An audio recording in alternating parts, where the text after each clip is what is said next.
Hey guys, welcome back to Griffin's Gaming Guides. Today we're going after another Final Fantasy VIII Remastered trophy, End of Game, where you need to finish the game. Pretty simple this one really, it does exactly what it says on the tin.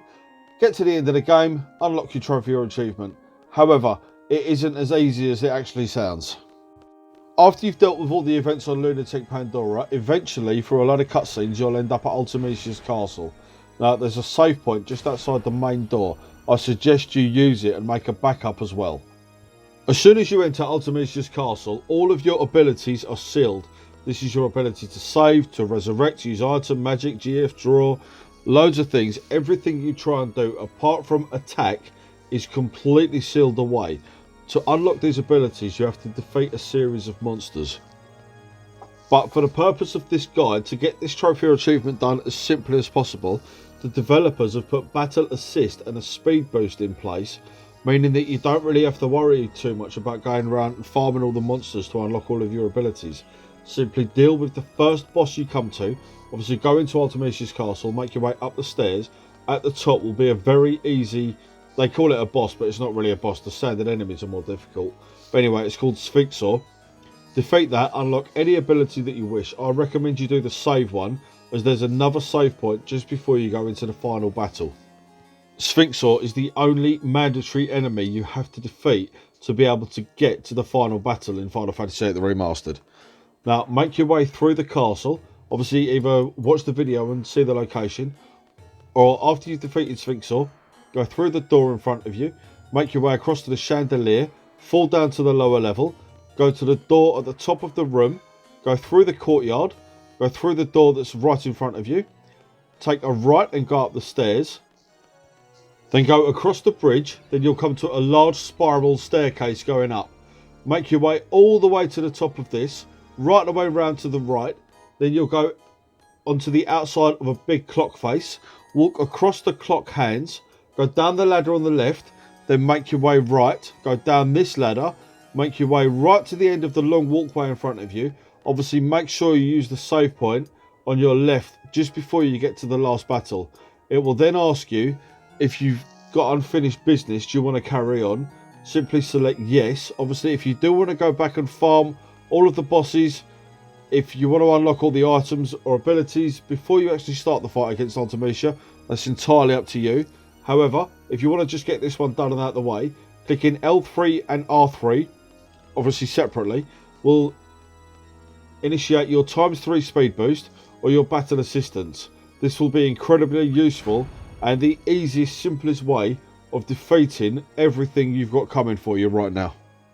One thing that makes this fight such a challenge, even with the speed boost, the battle assistance, Ultimecia will decide what 3 party members she wants to fight. So hope and pray that they are your strongest. If you get, say for instance, if Quistis or Rinoa, as they're not very powerful characters as a rule, obviously I know for some of you out there they're your favourites.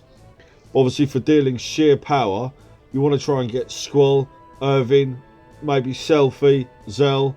They're your massive damage dealers in Final Fantasy VIII. Simply attack one of your weaker party members like Rinoa or Quistis and then leave them to die, leave them just knocked out. Eventually a message will come up saying they've been absorbed by time. Then another character will appear. Obviously you've got a 1 in 3 chance. If you've got, say for instance, you start the fight with Irving, Rinoa and Quistis, you've got a 1 in 3 chance of having Squall or Zell appear. Obviously being your main damage dealers, they'll inflict a hell of a lot more, making this fight so much easier than having to worry about Rinoa doing Angelo attacks that only deal a few thousand damage. Whereas you could bring Squall in, do a Rinzakuken, get a Lionheart, finish off the first stage of this fight instantly. But whatever way you choose to do it, once you've defeated Ultimecia, the first iteration of her, you'll then go up against Squall's secret GF, Griever. Now, after you've defeated Griever, it's quite a simple fight to be honest. Provided you've got the battle assistance on, Griever doesn't really get a chance to do a lot of attacks. And as none of his attacks get even close to 9999 damage, you won't have to worry about any of your party getting KO'd. Shockwave Pulsar can give you a bit of a bad day, which only happens once Griever's been defeated. If your HP isn't high enough, then for starters, what you're doing here anyway, you should be going off and boosting up your levels in the world map or throughout the castle itself until you're a strong enough level that your HP is at least 8 or 9,000 plus. Once Griever's been defeated, whatever way again you choose to do it, Artemisia will then junction herself to Griever.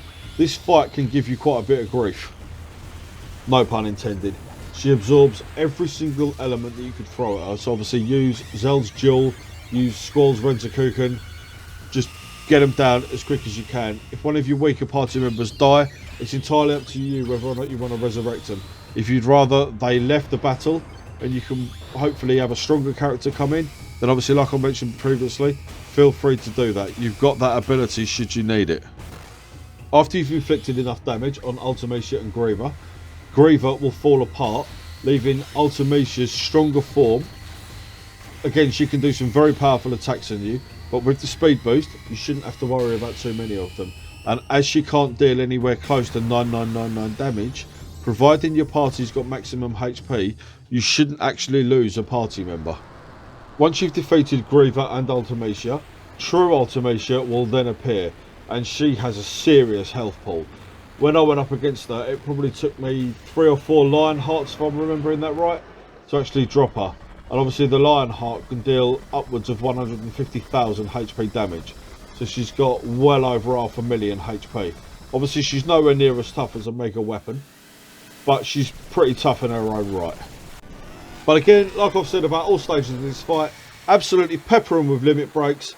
I mean, essentially the developers are the ones that put this battle assistance and speed boost in place to help players out. So obviously you die-hard fans out there, if you don't want to use it, that's entirely up to you.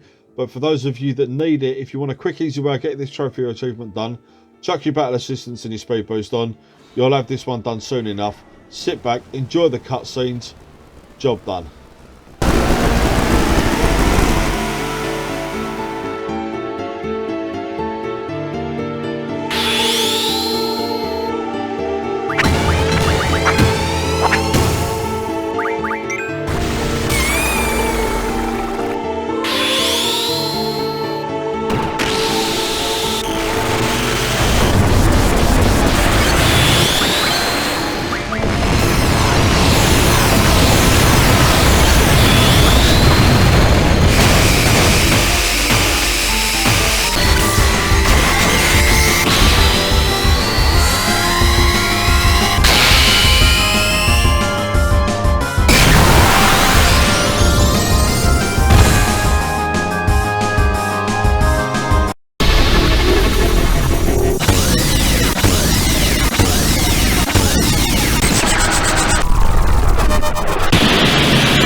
So guys, I'd just like to say thank you very much for watching. If you like what you see, please hit the like button. Let me know down in the comment section how you're getting on with the end of game trophy or achievement. If you need any further information or advice, let me know and I'll get to you as soon as I can. Make sure you subscribe to the channel. After you subscribe, please hit the notification bell so you don't miss out on any of our future content. I'll see you on the next one. Take care.